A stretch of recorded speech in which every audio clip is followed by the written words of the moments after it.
This is a Fatal 4 podcast.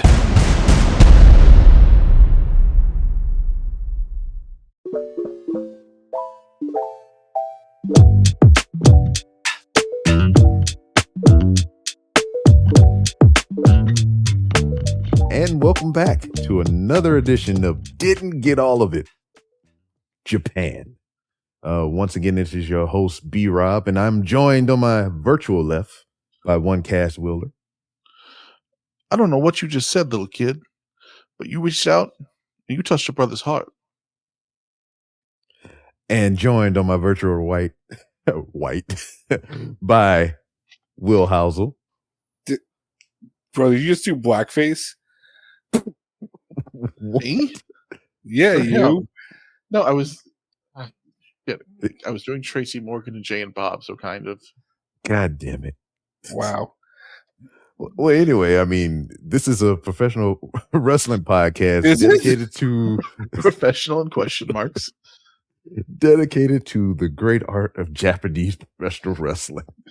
You know, we're serving as a guide to those who are uninitiated, and we're going to try to, you know, educate you along the way or whatnot. Well, at least educate me, because these two gentlemen to my virtual left and right, they have a little bit more know-how on this topic than I do, and I go to them for all the questions that I have about the stuff that we're going to talk about. So sit back, relax, and enjoy the things. And if you do didn't get all of it, or if you want a more broader spectrum of professional wrestling overall, join us on the main feed for Didn't Get All of It proper. I mean, you don't have to put the proper in there, but just chop off the Japan for savings. And you can find all these things housed. You see what I did there, Will? Housed on fatal4pod.com. That's fatal, FOUR pod.com. And you can find many other different things to help support the show, like our Patreon. You can go to patreon.com, fatal4pod.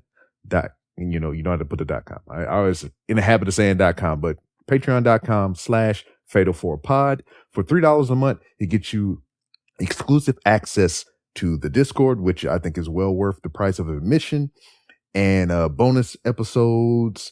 Hell, you probably find the pilot to this dumpster fire in there somewhere, and just, everything that we got going toward the future and whatnot. Like I said, that $3 goes a long way, and the Discord is well worth the price of admission. We have watch-alongs. We did a tape study not too long ago because we're trying to educate you on some of these classic professional wrestlers in the world of Japan. We want to broaden your horizons here on Didn't Get All of It. So that's what we're here to do today.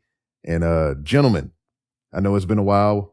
Me and Cass has been dealing with some bad weather and whatnot, but Will's just been getting off scot-free and everything, just living his best life. What?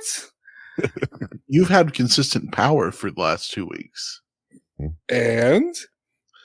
Yeah. It's not my problem. Oh, wow. How insensitive of you. I know. Just like the last 34 minutes of this podcast that wasn't aired. That no one will ever hear. Ever. Maybe for the better. Maybe if you subscribe to our Patreon, we might clue you in a little bit, but I make no promises. It was just a beautiful tribute to Giant Baba. Yes. Very, very big babas on the bottom. That's not okay. Well, you just ruined that. Yeah. Anyway. But bad weather aside, how are you gentlemen doing? Because I haven't talked to you in a while, virtually. Yeah, it's been a much longer space between shows than we anticipated it. Yeah, I actually only went about 3/4 of a day without power, so I actually have been doing pretty good. See, this has been the running theme with me and Cass ever since I met this motherfucker. So here it is. We both frequent the New Texas Pro shows or whatever. It was a point in time to where there was in this tin can called Houston Premier Arena, which is still there. GCW running shows there. They're thriving. And is that the one right behind the bowling alley? No, it's not that. No, much worse. There was nothing premier about this arena. Yeah, but I'm saying, they're thriving. They're bringing in a house for multiple shows, but they're not putting that capital back into that arena. And yeah, I said it. I'm saying it out loud for the airways to hear. If you're going to support, make sure the money is going back into the daggone thing you fucking support. Anyway, side tangent aside. Yeah, I mean, I lost it just then. I'm sorry. What was I saying? You're talking about us going to the new Texas Pro shows. Yeah, you motherfucker. That's where I was at. You were I'm pointing my disdain back to. So because I choose to live north of Houston and not in Houston proper or whatever. And, Cass is a ways off from it too. But anytime they run a new Texas Pro show, I have to travel from the ether all the way across the planet of Houston to get to these shows. And Cass, punk ass. I could walk to the arena if I wanted to. That son of a bitch. I don't, because I don't want to, but I could. But he has the option to. I have bikes there. B-Rob, have you considered moving? No. I'm not going to move to see a new Texas Pro show. Hey, they got the bad apple on those shows. Well, they did. They did. But, he's doing bad apple things on television, which... Working an injury? Yeah. Congrats to him. Congrats on betraying deadlock. Congrats to a former DDT athlete, Brian Keith. Mm-hmm. Yeah. New Japan. We got Japan ties all up and through this thing. Exactly. But yeah, this motherfucker here, right here, get all that easy access shit. Not only does he have that going for him, but in life he's been extra lucky too, to where like he only had a third of the day without power. To where can I tell you something? No, don't make it worse. It sucked so much. It's just, it was so hot, and I didn't have any air conditioning for a solid 9 hours, and I had to cook on a grill outside, and it was just terrible. And you know what? I had to cook steak. I cooked some steak. It was. This is the most privileged ass white man first world problems. I made steak and Brussels sprouts. Oh, that he probably picked from his garden. No, I didn't. No, I didn't. You had some charcuterie with it, you asshole. I would. No, I don't think there's any cheese. No, but I did have a new gold barbecue sauce. It was very good. Now, Cass does recommend some good sauces. I'll give him that. He's still a son of a bitch, though. Anyway, let's get to some Japan wrestling instead of talking about how great I am. Yeah, what we got in the A block, man? Since we last were on here, I think the last time we got together, we had a new junior heavyweight champion in El Desperado. But since we've gotten together, we again have a new IWGP Junior Heavyweight Champion in Doki. Mm-hmm. Shout out that boy Doki. Yeah, I mean, I think he deserves it. It's just like he's had a great bit of a change since I've come to know him as a professional wrestler. I feel like the burning question is, can he hold it till the Dome? Oh, yeah. If I had to bet, I would say no, but I would love for him to. Mm-hmm. I mean, I was surprised at how that they made Despy's reign so short. I didn't see that coming whatsoever. Mm-hmm. But it's like, how many times has Despy held that title? I'm sure a couple. I think 3. Yeah, I think 3. Yeah, it's been 3 for him, and it's also been like a volleyball match between Hiromu and goddamn Ishimori. Mm-hmm. Well, I think Hiromu's in second only to Liger now, I believe. Mm-hmm. Jesus. Yeah, that's wild to think. But like when I look at Hiromu, and me and Cass had this conversation too. I don't know if I've said this to Will, but like I thought for a time there were I think 2 or 3 people, and I think I told Cass this, that I thought could transcend junior heavyweight wrestling and become IWGP World Heavyweight Champion. And that was Hiromu. At the time, I thought I saw it in Show. And I forgot who the third. Did I ever mention the third to you, Cass? I'm trying to think. Yeah, because was it ELP at the time? I think, yeah, ELP. Yeah. And maybe even Zack Sabre Jr. to a certain extent, because he wasn't always a heavyweight. He's a heavyweight now, but like. Yeah. Yeah, I think it was ELP was the third one. I mean, we said that for years for Kushida, and look what happened to him. Yeah, Kushida decided to leave for WWE right before they let people start doing it. Mm-hmm. But yeah, I mean, Doki's, he, is like they've said on commentary a couple times. I mean, he's the guy who kind of shouldn't have been here because he was a replacement Best Super Juniors talent. Mm-hmm. He was just there for the tour basically, and then people just kind of latched onto him, and he's grown not just in popularity but in ring too. Mm-hmm. I mean, he's gotten so that first Best Super Juniors, he's just kind of a indie hardcore kind of guy, and now he's as good in the ring as anybody. Mm-hmm. Yeah, I just thought he looked real stupid with that weak ass pipe that he was carrying around. Like the first time he ever hit it up against something, it just like bent horribly or whatever, and he just, well, I got it now, I got to use it. Yeah, but I mean, he's improved in ring. He's improved physically. Like his physique is totally different from when he first showed up there and everything. And it's just like, he has letters for his lower thirds and upper corner thirds and shit. So it's like I can read his name. So that's a plus for me, brother. Yeah. And I think it's good for the junior division in general, just to have somebody new as a champ. Mm-hmm. It's just nice. It's not the same three guys who toss it back and forth for a while. Yeah, stir up the pot, man. Speaking of stirring up pots, we now have one less person in the New Japan Strong Women's division because Stephanie Vaquer has signed with and is currently on tour with WWE. Ooh. Did you say ooh or boo? Boo. Okay. So are you mad at this? Tell me why. I was just about to ask you about it.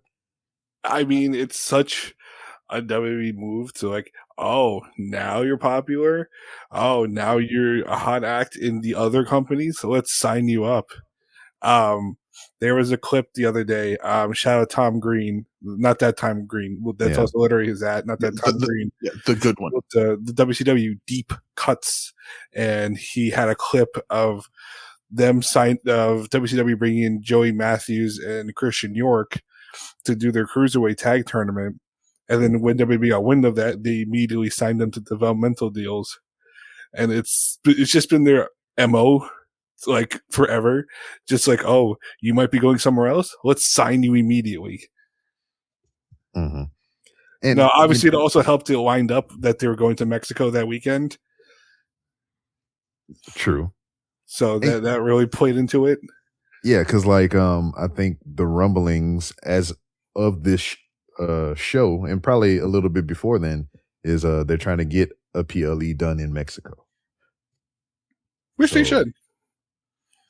So I mean, you're gonna need all that talent, and then what I don't want though is LWO versus Legado del Fantasma, and I don't want that shit. I just want good talent on the card doing work or whatever. That is all good talent. I know, but I hate that they do that though. It's just like it's none of these guys. I know this is a Japanese podcast, but we're going to talk Triple H for a second. Mm-hmm. It's a Triple H trope. He doesn't know how to book minorities without being around other of the same type of minority.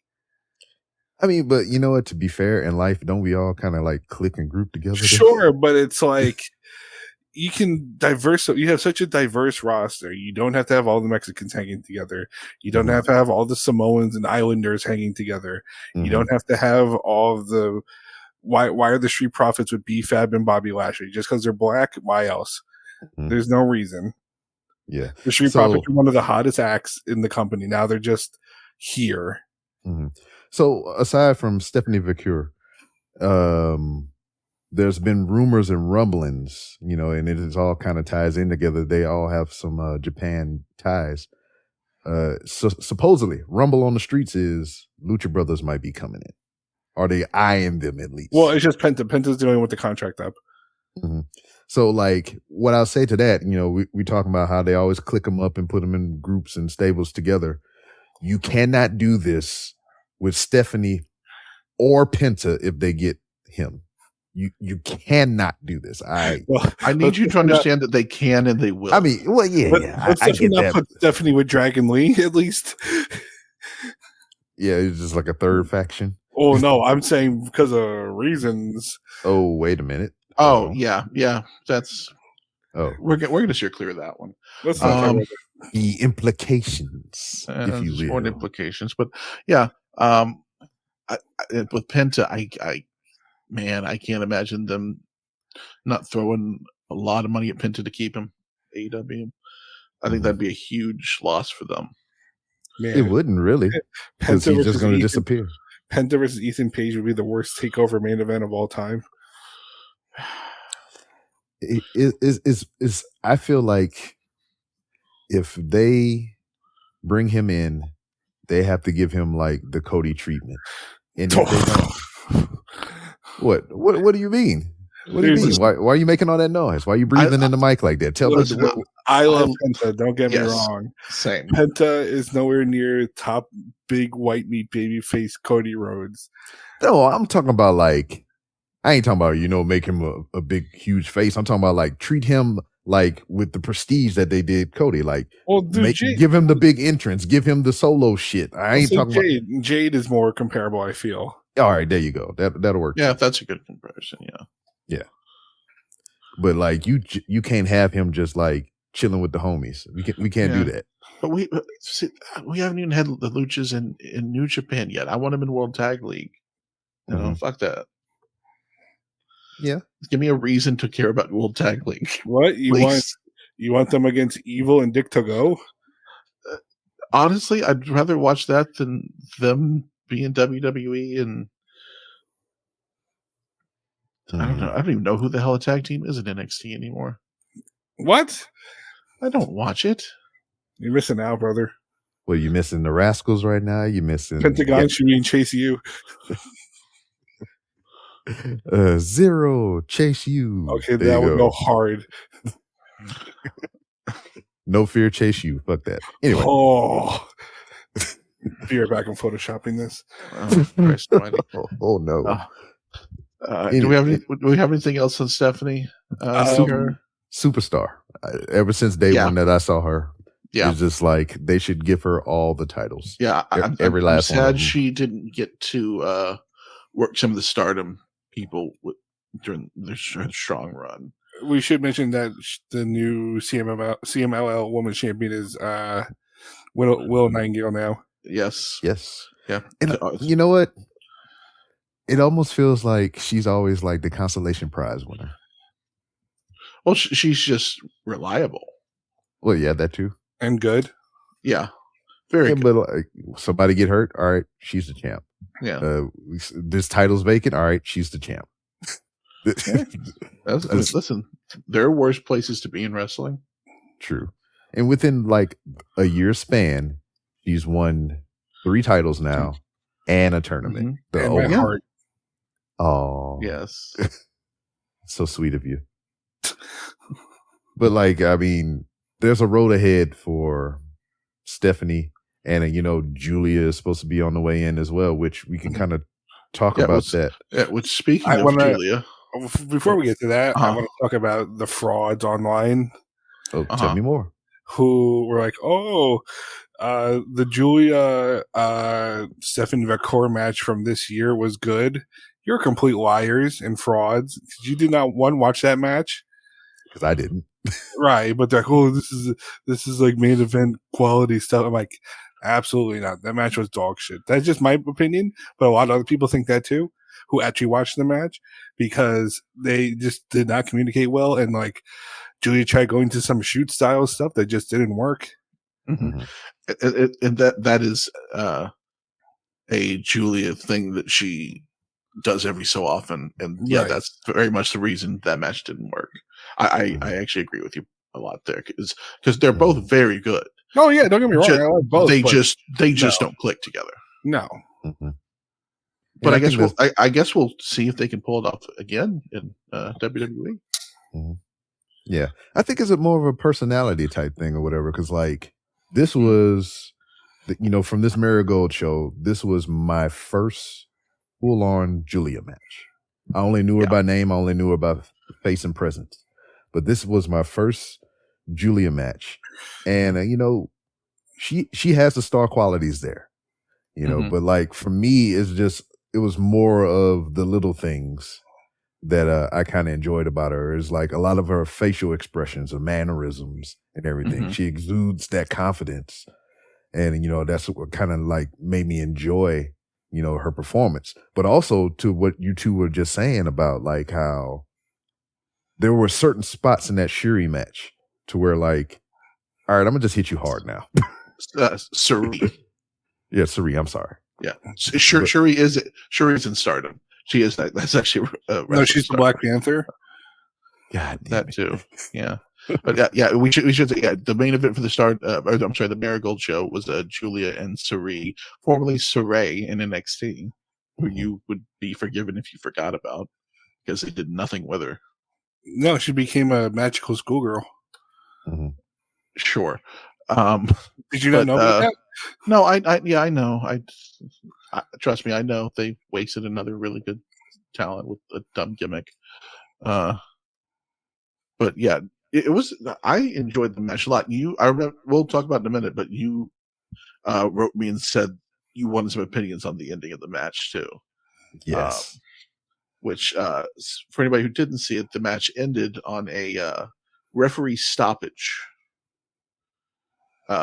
When Suri had removed Julia's brace for her wrist and started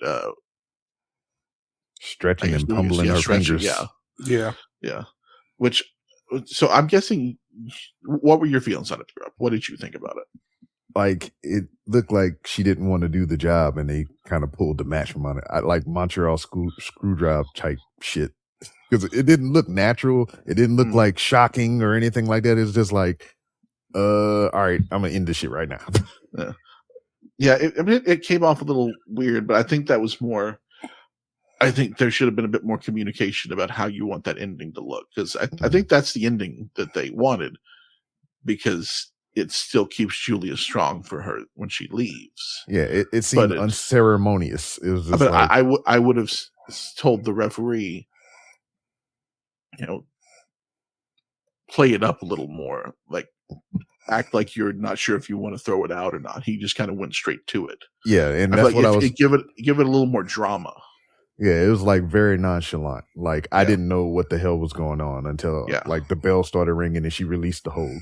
Yeah, well, because I don't mind that finish. I think it's if you want to keep Julia strong for and because you want to keep that door open with WWE. I don't have a huge problem with that, but I would have liked for them to have maybe worked on that ending a little more. Yeah, and I said, upped it a little. Yeah, and I think it was all in due in part to the referee, because the referee for the last two, the co-main event and the main event, fucking sucked. Ryohei Wada from All Japan fucking sucked. Sorry ass ref. I mean, it was points to where like he could barely get down to the ground to make the counts. And then it was like in certain instances where there was like supposed to be a dramatic kick out or whatever, he was counting too fucking fast to where he almost actually counted 3 a couple times. Mm-hmm. I can tell you the first time I saw him referee a match, it was I don't remember who he was wrestling, but it was a Kento Miyahara match in All Japan. And there's a spot on the outside where they're holding each other against the barricade outside. And Wada just goes and grabs Miyahara's hair and pulls him off the guy. And I'm like, that makes Miyahara look like a bitch if he's getting his hair pulled by the referee. Like it just looked awful, and I hated how it looked ever since. Yeah, but I mean, he wasn't good. Yeah, but but besides referees, the Marigold show in general, I thought was a pretty good show. Yeah, it's some getting used to for me Yeah, because I'm not used to watching this style of wrestling. I like that Marigold has had 3 Voyeur magazines before they've had one world champion. Yeah, that is a Rossi Ogawa special, or Rossi Ogawa special. Oh yeah. Let's just talk about that for a brief second. That guy gives me all the creeps. Like, just welcome to the world of Joshi Pro Wrestling. Just his dead eyes and just like his no emotion in his face when he was just doing shit or whatever. It's just like, he's a fucking creeper, man. I don't like it. I don't like the vibe. Sorry. About your damn luck. But yeah. I think there are 2 other matches that are worth talking about on that show. The first is Miko Aono and Mirai had a match in the semifinals of the UN title tournament. Yeah, the United Nations title. Yeah, and you initially weren't a big fan of that match until you realized it was part of a tournament. Yeah, and so there was a 2-match structure to it.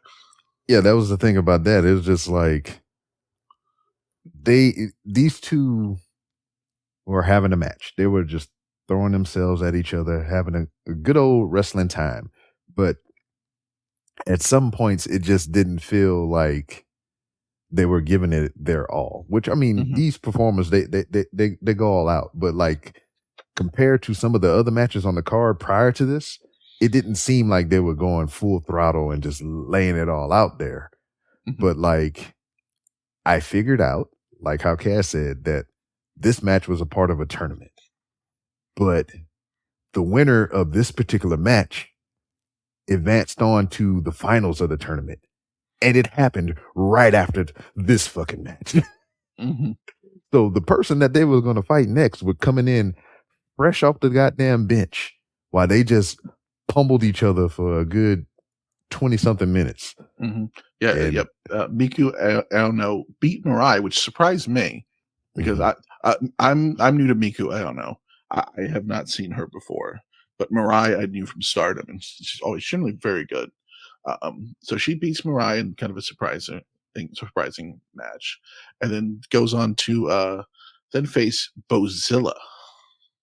Yes, who is this? I'd say she's got to be 6 foot.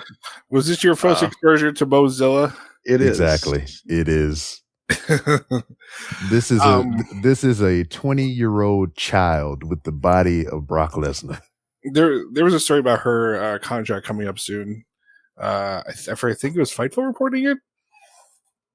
So she might be in play somewhere soon. That is wild.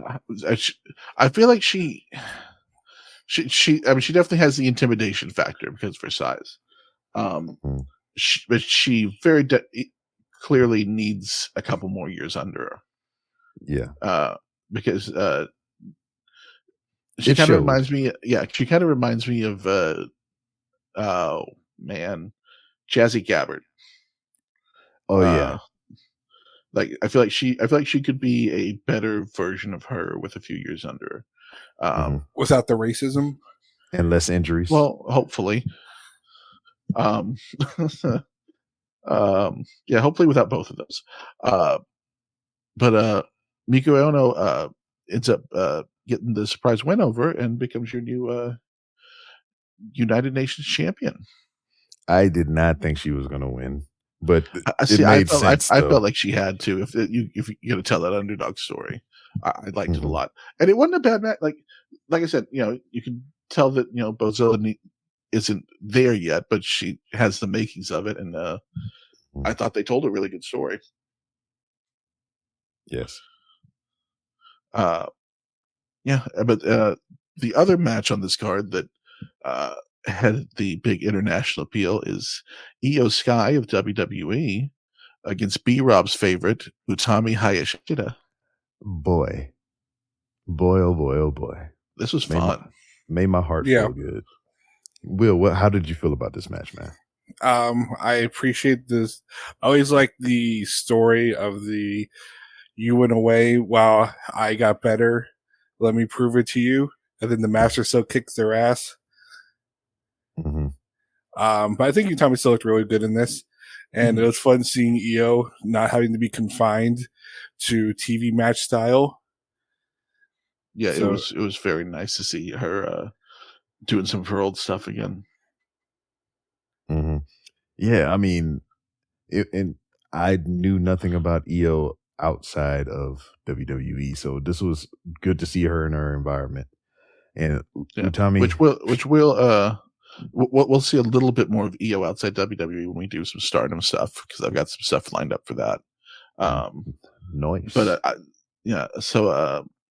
I thought Io looked great. There was one spot in particular that just nasty Rana that she did off the top. Was it an avalanche, or did she just? I don't remember. I'm trying to remember. Where she almost spiked Utami. I don't remember if it was off the top or not. Either way, it was right. Either way, it was really like, it was just nice. It was just nice, hard Stardom style. Yeah, just like the first 30 minutes of this pod that you'll never hear. Exactly. But yeah, I mean, Utami, she looked very good, and this is a match that she's talked about for a couple years now that she really wanted, because she had looked up to Io. Yeah, looked up to Io, and I don't think this is the last time we see this match happen. Because I fully believe Utami will be WWE bound in the next couple of years, and I could very easily see this getting run back on a big stage. Yeah, and it's like Utami looked worse for wear at the end of this match. It's just like she tried and tried, but the veteran prevailed here, and like she looked like legit ragged and beat down or whatever, like just red faced, just all kinds of bruises and marks and cuts. It was wild. Yeah. Wasn't my desired result, because I like Utami a lot, but like it made sense. Right. And they made it make sense. Yeah, and Marigold also announced that they're going to be doing their big G1 style tournament in late August, early September, which is around the time that Stardom is also doing their 5-star Grand Prix. So that is just kind of a shot across the bow a little bit. Big times for the Joshi. Yeah. So we'll definitely be covering both of those, and it'll be very interesting to see the how hard each company goes. Yes. And it's just like, don't we have a lot of overlapping events just starting from the 1st of January? We've got overlapping events for the next month and change, and then in January again. Yeah, everybody's nobody wants to give us a break. we're going to be churning out some episodes for a little bit at a few points, because Noah also had their show this weekend, headlined by AJ Styles of WWE taking on Naomichi Marufuji, who we did a little bit of a tape study on last week. Yeah, that was last week. So, B-Rob, tell me, how do you feel about Naomichi Marufuji? He's like the biggest loser, man. Yes. Dude. Yes. So like, unintentionally, the first 3 matches I picked for Marufuji, he lost every one of them. Yes. He lost majority of the matches that I've seen him wrestle in. I think he went 3-3. I think we did 6 matches and 3-3. Yeah, you're right. We watched 6 matches, and the first now 3, this match, yes. So yeah, 4 and 3. Yeah, we watched one of his matches with Kenta, a tag match with go think about the Kenta, yeah. Yeah, the Kenta match was like an all-out slugfest, man. All out. Then we watched one with him and it's pinned in the chat. Yeah, it's in the chat. It's him and Marufuji against I'm sorry, Kenta and Marufuji against Ibushi and Taichi Ishimori. And that was weird to see young Taichi Ishimori and Kota Ibushi, who look pretty much exactly the same, just different hair colors. Mm-hmm. Yeah, it was interesting seeing some of these guys young and realizing they're still around and for the most part doing the same shit, just a little slower. Yeah, he didn't lose to Roderick Strong, right? Correct. Yeah, he beat Roddy, he beat Dijak, and what was the other one he won? Prince Devitt. Devitt, yes. Yeah. So the theme of these 6 matches, he once he fought like Japanese wrestlers like his peers, he lost. But when he fought the new talent, he won. Except for in this instance where AJ Styles is his peer and not a new talent, he lost. In fact, he's a senior by 5 years. Yes, AJ Styles is older than Marufuji. That was wild to me because, like, you know, when you watch these Japanese wrestling matches or whatever, they give like, you know, age and weight breakdown or whatever. So like they showed Marufuji was 44, AJ Styles 47. I was like, wait a minute. And AJ's as jacked as he's ever been. He's on the 2 chicken breast, 3 asparagus diet. You betcha.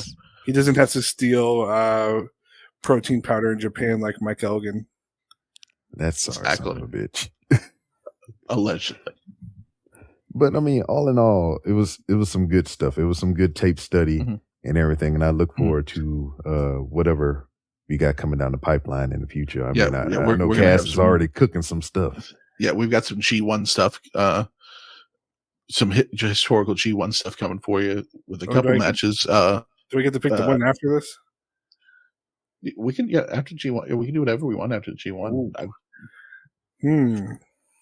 Interesting. Yeah. Well, see, so I've got the one next month for starting, but the one after this, I don't have anything yet. All right, so I hear the wheels turning for Will as far as what we're going to do for our next tape study. I'll think of something that makes sense. Okay, and then, you know, Cass brought up the G1. I think before we talk more about that, we got the block breakdown. We already gave you a little bit of an insight on it, but we're just going to give you some of our thoughts on, you know, what we think are going to be the banger matches of the G1. We'll get into that more right after this break.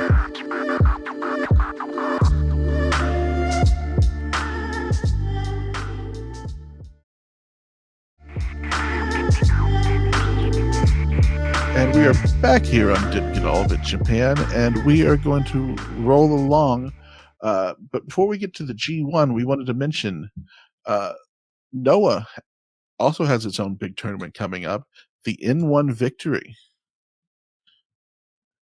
And I believe the N stands for NXT this year. That's right. We got two NXT representatives in the tournament.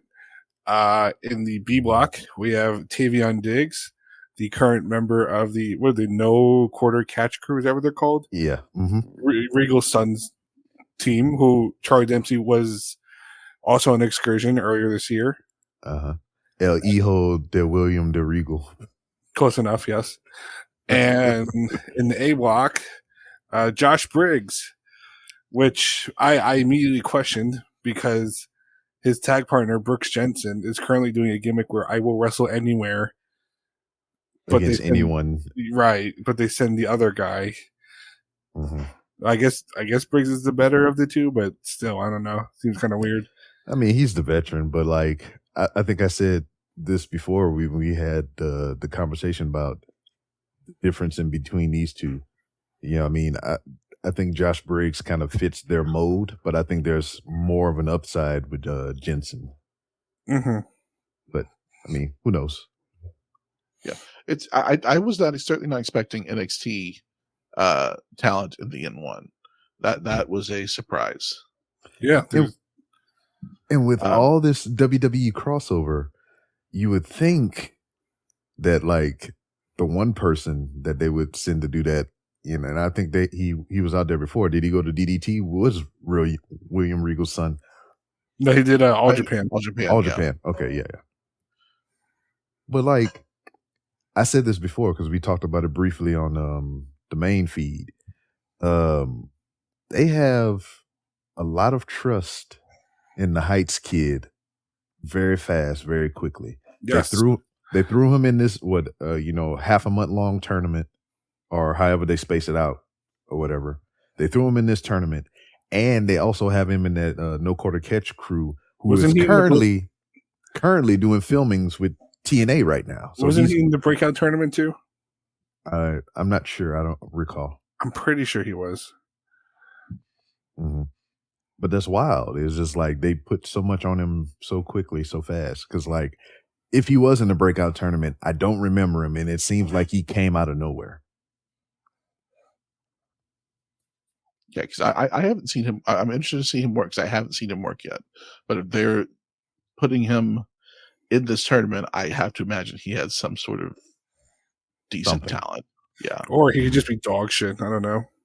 Yeah, it's just somebody that can go send out there and take up space and eat losses. Yeah, that too. But they are not alone in this tournament. The N1's A block also features the GHC heavyweight champion Kaito Kiyomiya, who is not a stranger to New Japan fans who have seen him get his ass kicked multiple times over the course of the last year and change. But hopefully that changes because he's their champion again, and he's actually very talented and deserves a lot more than he's gotten lately. No, he's going to lose to the New Japan young boy in the tournament. And speaking of that young boy, Ryohei Oiwa, which I like a lot. Yeah, he's gotten very good, and he's going to be very interesting when he comes back from excursion to New Japan. Yeah, he's also in A block along with Masaki Tamiya, Luis Monte, who's formerly Will Diamante, Jack Morris, formerly of Good Looking Guys, and Dragon Bane, and 01 heavyweight champion Go Shiozaki, which I don't think we just mentioned 01. Yeah, as I say, I don't think we've mentioned 01 on this show yet. But 01 is still around, and they have a world champion in Go Shiozaki. What? Zero? What? That's not right. Yeah, 01. They're still around. Hold on. I don't believe you. It's in the press release. So and we also have, while you're looking that up, B block is Noah Staple Kino, the GHC national champion Oka Sasaki, Yoshihiki Inamura, Manabu Soya, El Hijo del Dr. Wagner Jr., a former GHC heavyweight champion, Titus Alexander. Now, that's a guy that I got eyes on. I seen him perform here for New Texas Pro, and he has something. Holy shit, there was a 01 show yesterday. What the fuck? I told you they're still around. What the fuck? I thought they closed during pandemic. Well, yeah, because it was a pandemic. Well, no, I thought they didn't come back. Yes. Sorry, go ahead. Yeah. Titus Alexander's very interesting because he's got potential. He does not wrestle how he looks. Like if you see him, you have a particular style in your head, but once he get in the ring and perform, it blows all your expectations or whatever. I mean, I'm interested. This is making me very interested in this tournament outside of the NXT guys. Mm-hmm. Yeah.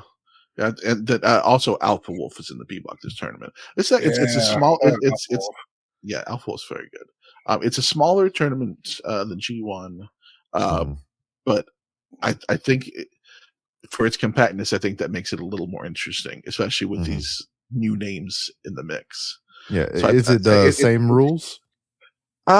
Pretty much. There's not the play-in or anything, or the 3 finalists like New Japan's doing this year, but it's more similar to like the older rules. Whoever wins each block faces each other and all that. But I think it's going to be a pretty good tournament. I think if you've got more time on your hands after watching all the G1 matches, go watch some N1 stuff. I think there would be some really interesting stuff going on. Yeah. And I believe like if you tried to binge either or, you'll probably get through the N1 and still be current with Noah's wrestling. But if you try to do that with the G1, nah, you'll never catch up. Listen, I try and do it every year. I don't always succeed, but I try. Yeah. Speaking of which, let's move on to the G1. We're going to start with A Block. A Block? We'll just quickly go over who is in A Block for you again. If you want a little more detail into who everybody is, our last episode we went a little in depth with them, so you can go back and listen to that. But A Block for the G1 2024, Tetsuya Naito, Shota Umino, who we breaking news we've just learned will officially be ready for G1. Just learned this a little bit ago. He is in, and we won't have to have a substitute, which I'm very happy with because I really want to see him do well this year. But I mean, the substitution angle, I mean, it breeds for, good surprises or whatever. Cause I mean, they're going to have to scramble, try to get somebody in last minute. Hopefully it ain't like somebody like Blue Justice or some bullshit like that. But like, try to get somebody.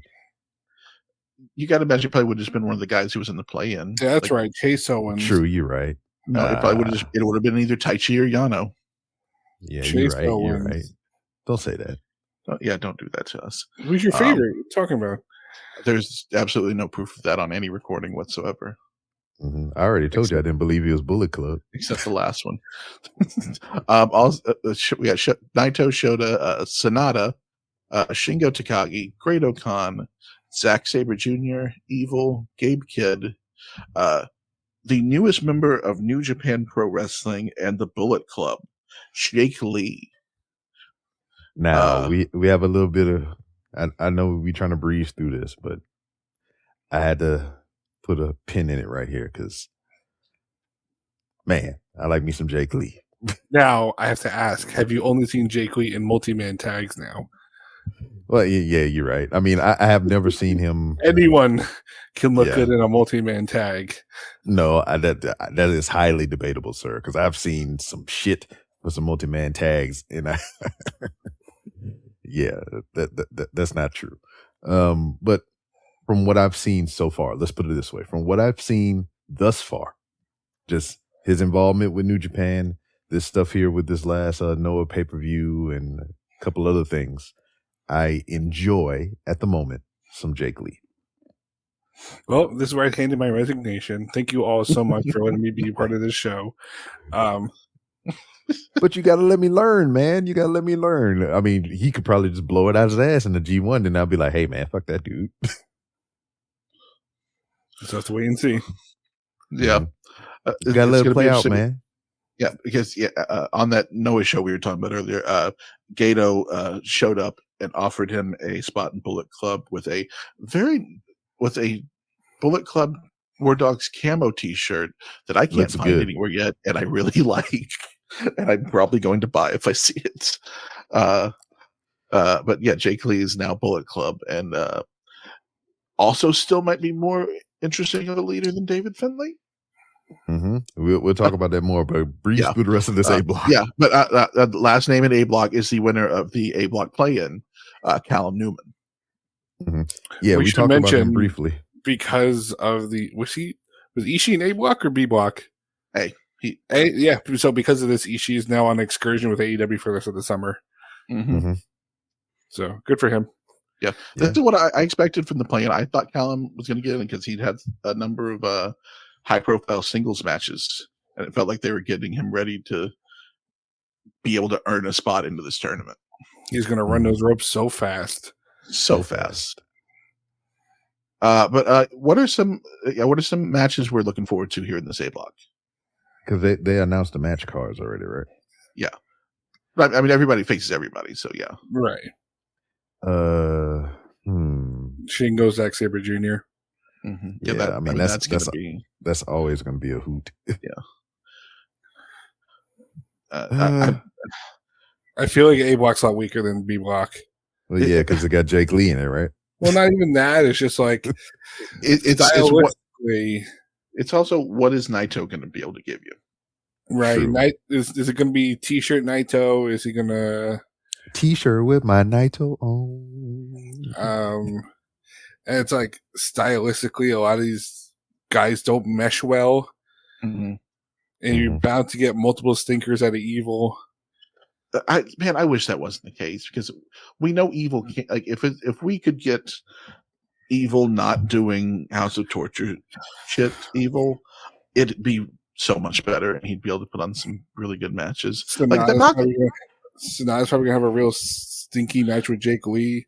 Sonata's gonna have like 2 good matches and then a bunch of mediocre whatever stuff. Sounds like his career. Yeah, pretty much. Gosh, you guys. I am really interested in Kate Kidd though. I think he could have a really good G1. I want to talk about Sonata for a second.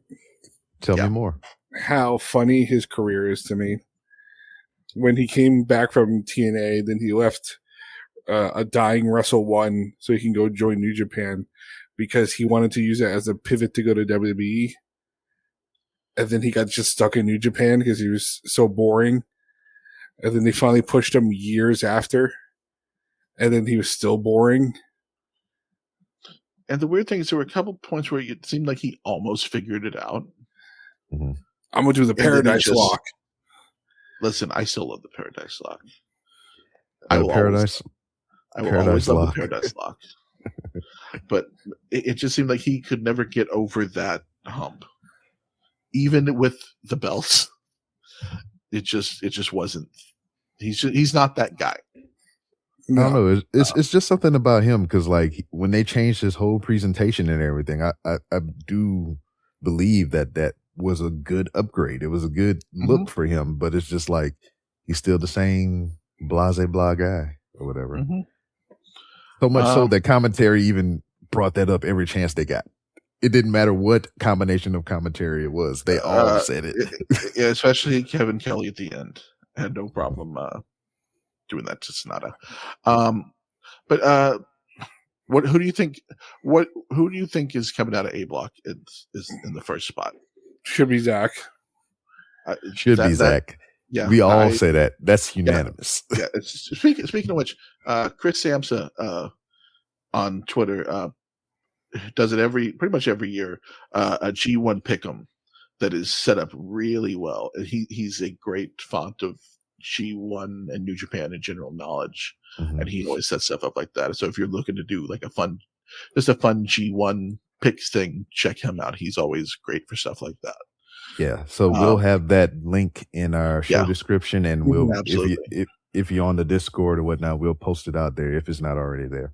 Yeah, then you can play along with us and see if you're a better pick at G1 than we are. I know you're a better pick than me.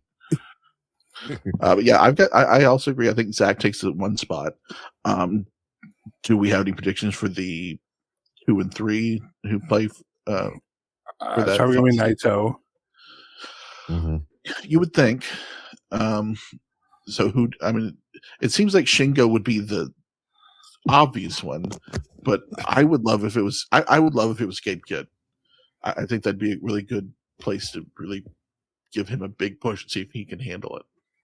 I'm saying that maybe number 3 would be Jake Lee. It wouldn't shock me. Now, does he get accompanied by Gato or Dick Togo? I mean, it seems like Gato because Gato's the one that gave him the shirt. Yeah, I say both. You get it from both sides. I definitely don't want Jake Lee in House of Torture. Keep him with War Dogs. Yeah, that's what I'm thinking. When I look at Jake Lee as an alternative to David Finlay, but if you put him in the top hat and monocle, he goes to House of Torture. Oh yeah, first speaking British. Oi, bruv. But I mean, it's already on the display graphics and everything. He has the top hat, so he's probably in. Yeah. Oh no. I'll be very interested. But yeah, I if I had my personal pick would be Zach, Naito, and Gabe, and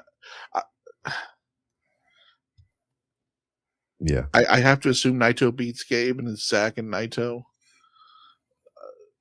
Makes And sense. yeah, because like I said, I've had this idea, and the mileage may vary on people who like this idea or not, that Zack does not wait till Wrestle Kingdom when he wins the G1. Oh no. He cashes in the opportunity at Royal Quest in the copper box. No. Yeah, you've been saying that ever since this was an option. Yes. I wanted him to do it for New Japan Cup. But yeah, I just think that would be interesting. And then you could build somebody to beat Zack at Wrestle Kingdom and not have to have 6 months of diminishing returns on Naito. But will they do that? Just wait and see, folks. Yeah, we'll find out. We'll find out when we get to our finals picks along with the cheat block after we come back from a quick break.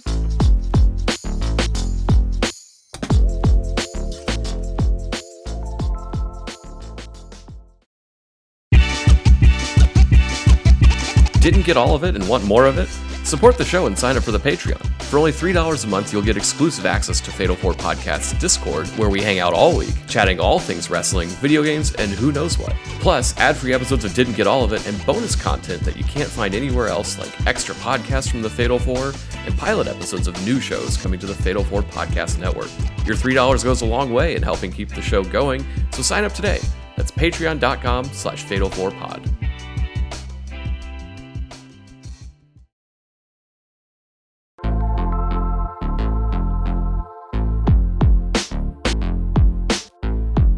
Everywhere we go, people want to know who we are.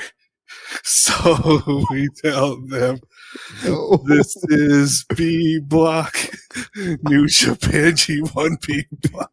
What the? This is somehow this is the worst our show ever been, and we're only 2 episodes in. When I heard the first words of dialogue, I was like, "No, he's not doing it." I didn't catch it at first, and then I was like, "Oh, this is where we're going." This is what you get for having me up at this hour. Yeah, for the record, we are recording a little later than usual. Oh man. Okay, let's just get to the power B block. through this. Yeah, Get to the B block. Our B block participants this year: Hiroki Goto, El Phantasmo, Jeff Cobb, Yoda Tsuji, David Finlay, Hinare, Ren Narita, Yuya Yamura, Konosuke Takeshita, representing AEW, and DDT, and the B block play-in winner, Oleg Boltin. So this, yeah, I know. Will, you said that A block was a weird mix of styles. I feel like this one is just as weird, kind of, But it works better. It does. Weirdly, yeah. Yeah, when I look at B block, I look at more variety. Because like it just seems that way to me. You look like a guy like Konosuke who can work every style. You got like a powerhouse in Jeff Cobb. You got Phantasmo's a high flyer. Goto, Tsuji, Hinare are these Rough Rider dudes. Ren Narita's a technical guy. I don't know what David Finlay is. He's there. Yuya Yamura used to team with Joe Hendry. Thank you. And Oleg is Oleg. Mm-hmm. So, I mean, it's a very fascinating dichotomy. Now that I'm thinking about it, Oleg and Jeff Cobb might be pretty fun. Mm-hmm. I think so too. And it should be mentioned, Oleg got put over by one Hiroshi Tanahashi in the play-in. Perhaps the most giving wrestler that's ever existed, Hiroshi Tanahashi. Except for his knees. They don't give shit. No, but he is a person, very giving. But this is my finally, thing. Finally, a president putting over a shooter this week. Oh no! God damn it. He went so long. We were almost done. We almost made it. God damn it! God, okay. It just grazed us. All right, so what matches do like you said, Jeff Cobb Oleg might be a sneaky, really good match. Konosuke versus everyone. Yeah, Yes. I don't think there's a match out here that Takeshita won't have at least a decent match with. My my pants moment will be Yoda Tsuji and Takeshita. And that's night one. I know it's the first match of the B block. Which putting that at the start is crazy, but I love it. I'm gonna be fatigued the rest of the tournament. Yeah. I'm really looking forward to Hinare and Takeshita. I think that's going to be really interesting because I think Hinare's just like Will said, Takeshita versus everybody. Yeah, kind of. But because Hinare's he's gotten so good over the last year and change, having him in there with somebody that's that talented, I'm curious what he does. And you know what's refreshing about A and B block? No Yoshihashi. What do you have against Yoshihashi? Here's the deal. There was a period at which Yoshihashi was just a bag of socks. Yeah, it's all the periods. But here's the deal. Don't try to sugarcoat this. He is good for a couple really good singles matches every year. He's good to at least one of them eat up the block. G1. He's good to eat up the L's. He had one of my favorite matches of the entire tournament a couple years ago against Yuji Nagata. So it's not that he can't work. It's just that he has the Sonata effect to me. He did to me too, but I think he works really well in the tag team with Goto. So I think that's helped him a lot. Mm-hmm. But yeah, if as far as having one or the other in the tournament, I would probably pick Goto as well because it's the G1, as we all know, stands for Goto. Yeah, always has, always will.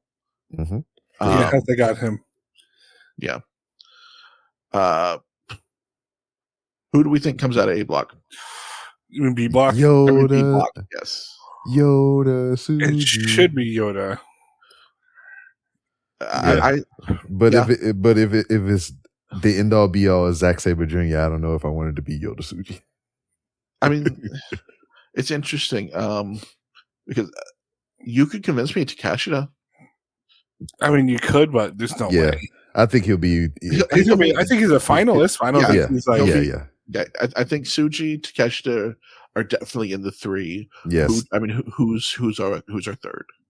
Because I think the third's a lot harder to pick. David Finlay. Dog. In the most craziest, insane world, just like to feed that narrative that we were talking about, Jake Lee maybe taking over the Bullet Club War Dogs. Mm-hmm. That's what A and B block would be. Oh, Jake Lee versus David Finlay in the finals. Yeah, give it to me. Let's go. Let's in what people have called one of the most important G1s in years. Let's have Jake Lee versus David Finlay in the final. It's like, hey, we're trying to build all these new stars, and we need to make a statement. Jake Lee is new. Let's have that statement be Jake Lee versus David Finlay. That's the worst idea in history. I'm sorry that I even put that into the air. Let's kill the fucking territory. I'm sorry. And I say kill. Like they're both good. They're just not the guys that good. They're not the guys that need to be at the forefront here. But like, Finlay as the third makes a lot of sense. I could see Jeff Cobb too. I don't think that'd be a bad pick. Jeff Cobb in this company is just the lovable loser. He's like the Willow Nightingale to me. I can see that. Just less successful. He's like a guy who you could count on to put a belt on if you really needed to. Mm-hmm. But I could see him doing it. But yeah, I think as far as your top guys, it's a pretty clear cut. Mm-hmm. But I think there's going to be better matches at the B block though. Yeah. Just looking at it. Mm-hmm. And then I think Tsuji winning B block makes sense. And then you've got Zach and Tsuji. And I'm, as much as how much I love Zach and how much I want him to win and do all the great things. Having Tsuji win might be the way to go because it makes the statement about your future. Yes. It is. This is where New Japan is going. Mm-hmm. This is the guy that's going to be they have to choose a leader in this group. So check it out. Shota Umino. Mhm. I won't even throw Gabe Kidd in there. But I mean, it's Shota, Yugi Yamura, Ren Yeah. Narita, Yota Tsuji. Those are Yeah. your musketeers, as you so will. say. But like, out of all those names, Yota Tsuji, I think, has been tested and presented the best out of all of them. Well, yeah, he had his world title match, his first match back. Mm-hmm. And he looked better than the world champion in it. Yeah. But I'm just saying, man, put all your eggs in that basket, pretty please. I mean, it's like I said, you've got to pick one of these guys. It can't just be the four of them and him and Hot for another year. Even if Yota Tsuji doesn't win, he has to come out looking good in it. Because hell, Okada didn't win a lot of the times or whatever when he was coming up or whatever. Well, but he was always in prominent spots, right? We'll talk about Okada coming up at some point because he kind of did, and it was very interesting. But they've never, because like Okada's second match back from Excursion, I think it was the Rainmaker Shock. It was him beating Tanahashi. It was. His first match was against Yoshihashi. Was Yoshihashi, and that match sucked. Hold on, where's that amazing graphic? I don't think B-Rob's ever seen it. The one where Okada looks like a dork? Yeah. I have not seen it. You got to find that for me. Yeah, we'll have to. But yeah, Okada's second match back, Rainmaker Shock, beats Tanahashi. That's what you get for doing an excursion match in Chikara. but was it for the title? Yes. Yeah, he won the world title, his second match back. What? And that's kind of, it's been kind of a. There you go, B-Rob. It's in the Discord. Yeah, right, I'll look at that. No, but see, that's the thing about it though, is like I don't have that, the lore behind the things. Because when I jumped into New Japan, Okada was getting his ass whipped, and it was like the whole thing of him, they hauling him out the losers ramp, and he had his hand over his face crying and shit, whatever. So that's like what I knew. We'll go one of these days. We'll do the whole Okada Tanahashi series. We'll talk about it, and it's been kind of a curse for the Young Lions since then, because people have played like, oh, are they going to make another guy like that? And they haven't. It's been a lot of slow burns with people, except for Oleg. Ever since then.